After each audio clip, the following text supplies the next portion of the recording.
For months, the noise around Shedeur Sanders followed a familiar script. Too raw, too inconsistent. Not the answer. Every bad snap was amplified, every mistake replayed, every doubt turned into a headline. And yet, while the outside world rushed to close the book on him, something very different was happening behind the scenes in Cleveland. Because here's the part nobody wants to say out loud. The Browns never actually moved on. In fact, a Cleveland insider just let something slip that completely changes how this entire situation should be viewed. Quietly, without a press release or dramatic announcement, Shedeur Sanders is being positioned as a real option, potentially the Browns' starter heading into the upcoming season. And when you step back and really think about it, that should make a lot of people uncomfortable. If he was truly as bad as the narrative claimed, why does his name keep resurfacing inside the building? If the evaluation was already settled, why hasn't Cleveland found a clear replacement? And if this was all just a failed experiment, why does the organization keep circling back instead of cutting ties? That contradiction tells you everything. Because this isn't hype, it's not wishful thinking, and it's definitely not a fan-driven movement. This is reality catching up to perception. The moment one key quarterback decided to stay put with his current team, the illusion shattered. Suddenly, the so-called safe options vanished. Free agency turned into a graveyard of recycled names, short-term rentals and quarterbacks teams had already given up on. And Cleveland knows that path better than anyone.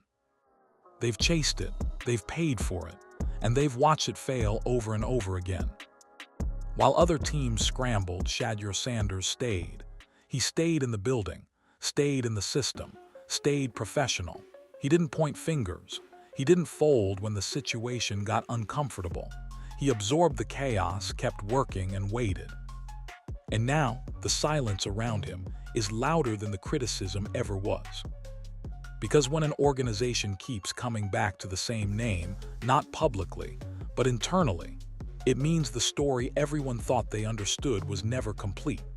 And once you start peeling back the layers, the Browns' interest in Shedeur Sanders stops looking reckless and starts looking inevitable. But to understand why, you first have to understand how thin the alternatives really are and how quickly everything else fell apart. Here, where the conversation gets uncomfortable for a lot of people. Once you strip away the talking points and actually look at the quarterback landscape, the truth becomes impossible to ignore. Cleveland didn't choose to revisit Shedeur Sanders out of desperation. They circled back because the alternatives quietly collapsed. One decision changed everything. When a top quarterback prospect announced he was staying put instead of entering the draft, it exposed how thin this entire class really was. What looked deep on paper suddenly became shallow in reality. The so-called plug-and-play solutions vanished overnight, and free agency turned into the same old list Cleveland has already tried to survive with before. Recycled veterans, short-term fixes, quarterbacks teams already gave up on. None of them moved the needle. That's the part fans don't want to admit.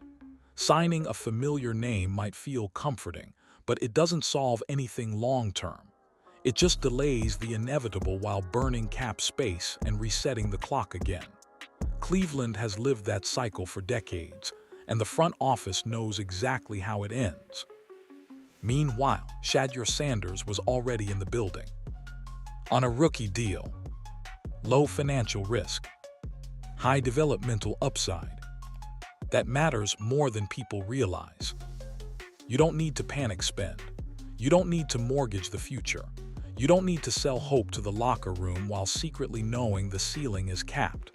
A rookie contract buys flexibility. It buys time. It gives the organization room to actually build instead of constantly reacting. And here's the part critics gloss over. Cleveland already saw him play meaningful snaps, 7 starts, real game speed, real pressure, real adversity, not practice reps, not preseason fluff. Actual NFL moments and flashes that stood out in an otherwise lifeless offense. That alone separates him from every other option on the table. Backup quarterbacks stay backups for a reason. Teams know exactly what they are. There's comfort in that, but there's no growth. Shedeur, on the other hand, showed something different in limited opportunities: mobility, calm under pressure, and an ability to keep plays alive when protection broke down. That's not theoretical upside, that's on tape. So when people ask why Cleveland hasn't moved on, the answer is simple. There isn't a better path forward that doesn't involve starting over again. And for the first time in a long time, staying the course might actually be the smartest move. But that still doesn't explain why the evaluation around him felt so rushed, and why his situation was never built for success in the first place. And that's where things get even more revealing. This is the part that completely reframes the entire evaluation. Shedeur Sanders was never set up to succeed in Cleveland, not even close. From day one, the plan didn't include him. He wasn't the hand-picked quarterback. He wasn't the long-term vision. First-team reps went elsewhere. Developmental time was limited. Trust was never fully established. And when that original plan collapsed, Shedeur wasn't eased in, he was thrown directly into chaos. That matters. Young quarterbacks don't develop in survival mode. They need rhythm, timing, chemistry, repetition, full off-seasons, training camp snaps with the same receivers they'll see on Sundays, confidence from the coaching staff. None of that existed here. Instead, he stepped into an offense with collapsing pockets, inconsistent play calling, and zero continuity. Routes barely had time to develop. Free rushers came untouched. Protection broke down before reads could even begin. That's not growth, that's damage control. And yet somehow, the blame landed squarely on him. Mistakes weren't framed as learning moments. They were treated as proof. Every bad snap became a verdict. But what was ignored was the environment that created those moments in the first place. You can't evaluate decision-making when every dropback feels like a fire drill. Even worse, the coaching approach never adjusted. The game plan stayed conservative. The leash stayed short. There was no rhythm, no flow, no real commitment to letting him play through mistakes. That kind of approach doesn't protect a young quarterback, it suffocates him. And still, Shedeur didn't unravel. He stood in the pocket. He kept his eyes downfield. He didn't panic. That tells you more than any box score ever could. Most quarterbacks fold under that level of instability. They rush throws, they stop trusting reads, they start playing scared. Shedeur didn't. He absorbed hits, adjusted between series, and kept competing, even when the structure around him was clearly failing. That's not luck, that's mental toughness. So when people say he struggled, the real question becomes, struggled compared to what? A stable system, a supportive coaching staff, a functional offensive line. Because when you remove the context, you remove the truth. And once you zoom out, it becomes clear the issue wasn't whether Shedeur Sanders could play. It was whether Cleveland ever truly gave him a chance to develop. And now that the organization is finally facing that reality, the conversation is starting to shift. But the biggest reveal hasn't even come yet. Because when you actually look at the data, it tells a story most critics don't want to confront. This is where the narrative really starts to fall apart. Because once you strip away opinions, personalities, and hot takes, the data tells a very different story about Shedeur Sanders, one that most critics conveniently ignore. Shedeur faced pressure on nearly every single dropback. Not occasional pressure. Not situational pressure. Relentless, constant heat, more than almost any quarterback on the roster. That alone should change the conversation. But here's the part that actually matters. Despite being under siege, those pressures didn't turn into sacks at the same rate you'd expect. In fact, his pressure-to-sack ratio was significantly lower than many quarterbacks dealing with far cleaner pockets. That's not random. That's awareness. That's pocket feel. That's knowing when to slide, step up, escape, or reset without panicking. You don't survive chaos by accident. This directly shatters one of the loudest narratives pushed against him, that he's a statue. The tape never supported that claim, and the numbers confirm it. He showed mobility. He extended plays. He bought time. He kept his eyes downfield instead of defaulting to panic throws or instant checkdowns. That's quarterbacking.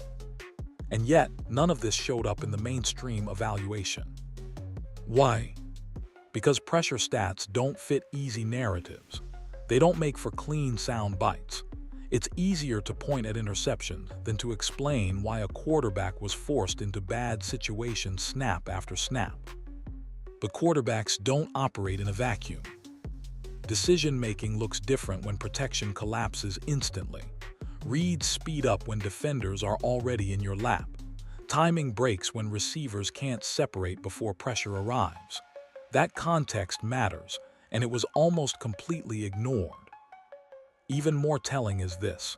When Shedeur was given even a brief moment of structure, the offense showed life. Drives extended, plays developed, the rhythm changed, the energy shifted. That didn't happen by coincidence.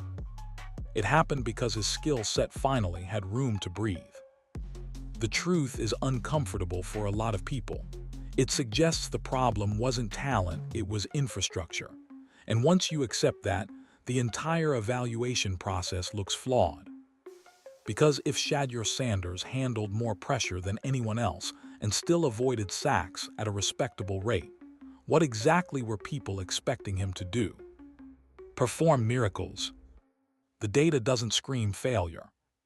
It whispers potential. And now that Cleveland is finally being forced to confront that reality, every decision they make next becomes even more important. Because this isn't just about whether Shedeur can play. It's about whether the organization is finally willing to build something that allows him to. Here, where everything shifts from debate to reality. Cleveland didn't choose Shedeur Sanders out of loyalty or hype. They circled back to him because the alternatives quietly vanished. And once you line them up, the reason becomes obvious. The so-called safe options dried up fast. Free agency turned into a recycle bin of names the league already knows too well. Veterans who have bounced from system to system. Career backups with hard ceilings. Expensive stopgaps that buy time but solve nothing. Cleveland has chased that road before, and every Browns fan knows how it ends. Then came the draft shift. When one of the projected top quarterbacks chose to stay put, the entire class thinned overnight. Reports suggest teams immediately reassessed their boards. The drop-off wasn't gradual, it was steep. Suddenly, there wasn't a single option that clearly moved the needle without massive risk attached. That's when the internal evaluation started to matter again. Shedeur Sanders wasn't panicking. He wasn't forcing his way out. He stayed in the building, stayed engaged, stayed professional. While others scrambled, he prepared. And that matters more than people want to admit. Because when a franchise is staring down another reset, continuity becomes valuable. Familiarity becomes leverage. A quarterback already in the system, already on a rookie deal, already battle-tested in chaos, starts to look less like a gamble and more like a calculated move. Low financial risk. No panic spending. No multi-year commitment to mediocrity. Just flexibility. That's the part critics keep missing. Betting on Shedeur isn't reckless, it's controlled. It buys Cleveland time to rebuild properly instead of throwing money at problems that never disappear. And here's the uncomfortable truth. If Shedeur was truly as limited as some claimed, this conversation wouldn't even exist. Teams don't accidentally circle back to quarterbacks they believe can't play. Front offices move on quickly when they're convinced. Cleveland hasn't. That tells you everything happening behind closed doors. Because once the noise fades and the options disappear, the league always reveals what it actually believes. And right now, Cleveland's actions are louder than every hot take combined. They aren't clinging to Shedeur Sanders. They're realizing he may have been their best option all along. And what comes next will decide whether this franchise finally breaks its cycle or repeats it one more time. This is where the conversation usually falls apart, because most people never move past the surface. They look at the stat line and stop there. But when you actually break down what Shedeur Sanders was dealing with snap after snap, the picture changes fast. This wasn't a quarterback operating in a stable environment. This was survival football. Free rushers came untouched. Pockets collapsed before routes even developed. Protection broke down so quickly that decisions had to be made before reads were finished. That's not rhythm. That's improvisation under fire. And yet, something important happened in that chaos. Despite facing pressure on nearly every dropback, those pressures didn't turn into sacks at the same rate you'd expect. That's not luck. That's awareness. That's feel. That's knowing when to slide, when to step up, and when to escape without turning your back to the field. Most young quarterbacks fold there. They panic. They rush throws. They stop trusting what they see. Shedeur didn't. He kept his eyes downfield. He adjusted between series. He absorbed hits and came back steady. That tells you far more than a completion percentage ever will. And here's the part critics conveniently ignore. He was never prepared to be the guy. First-team reps went elsewhere. Timing with receivers never had a chance to develop. Confidence from the staff was inconsistent at best. Chemistry doesn't magically appear on Sundays, it's built in practice, and he barely had that runway. Still, the offense looked different when he was in. More movement, more life, more urgency. That's not accidental. You don't see that spark from someone who's overwhelmed by the moment. You see it from someone processing faster than the chaos around him. This wasn't a quarterback failing development. This was development being interrupted, then blamed. And now, with the noise dying down and decisions looming, Cleveland has to face an uncomfortable reality. They may have already seen enough to know there's something worth building around here. The question isn't whether Shedeur Sanders can play. It's whether Cleveland is finally willing to let him. This is where talk finally turns into accountability. If Cleveland is serious about finding real answers at quarterback, this offseason becomes the proving ground, not for Shedeur Sanders, but for the organization itself. Because development doesn't happen in press conferences, it happens in the trenches. A full offseason changes everything. Training camp reps matter. Timing with receivers matters. Knowing protections before the snap matters. Confidence from the coaching staff matters. And for the first time, Shedeur has a chance to get all of that instead of being dropped into chaos midstream. But here's the catch. None of it works if the same mistakes get repeated. You can't evaluate a quarterback behind a collapsing offensive line and pretend that's fair. You can't preach patience while pulling the plug after every mistake. You can't talk development while calling scared, conservative football that limits instincts. If Cleveland truly believes Shedeur is worth the investment, the blueprint is simple. Protect him. Give him real weapons. Commit to a system that fits what he does well. No more half measures. No more hedging. No more protecting the scheme instead of the player.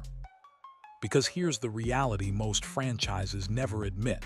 Young quarterbacks don't fail in a vacuum. Organizations fail them first. And Cleveland has a chance, maybe its last clean one, to do this differently. If Shedeur gets real protection, real preparation, and real trust, the evaluation becomes honest. If he succeeds, the Browns finally break free from quarterback purgatory. If he doesn't, at least they'll know without excuses clouding the outcome. That's what makes this moment different. The noise is gone. The shortcuts are gone. The alternatives are gone. What's left is a clear decision. Build properly around Shedeur Sanders, or repeat the same cycle and act surprised when it ends the same way. This time, there's no hiding behind chaos. This is the part people keep getting wrong. Cleveland betting on Shedeur Sanders isn't some reckless gamble or desperate reach. It's an admission that the old shortcuts don't work, an admission that cycling through recycled veterans and panic signings only keeps you stuck, and most importantly, an admission that this franchise hasn't always given young quarterbacks a fair chance to actually grow. Because if Shedeur truly wasn't capable, this conversation wouldn't exist.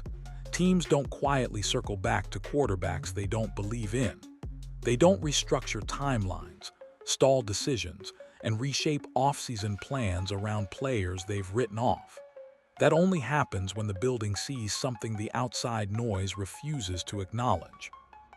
What Cleveland is really saying right now is simple. We've seen enough to want a real answer. And that's the key difference. This time, it's not about throwing someone into chaos and judging the result. It's about creating an environment where the evaluation actually means something. A real off-season, real reps, real protection, real continuity. If Shedeur succeeds under those conditions, you've found something rare, a quarterback who survived dysfunction and still flashed upside. If he doesn't, at least the verdict is honest. That honesty has been missing for years. Too often, the Browns have confused activity with progress. New names, new contracts, new headlines, same result. Quarterback purgatory dressed up as hope. What's happening now feels different because it's quieter, more deliberate, and less performative. There's no savior being imported. No splashy press conference. No illusion of instant fixes.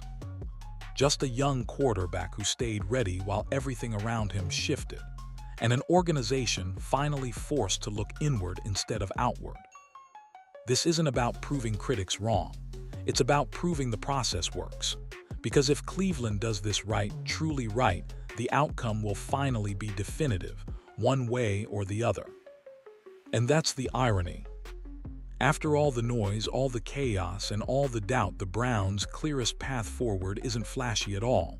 It's disciplined, it's patient, it's uncomfortable.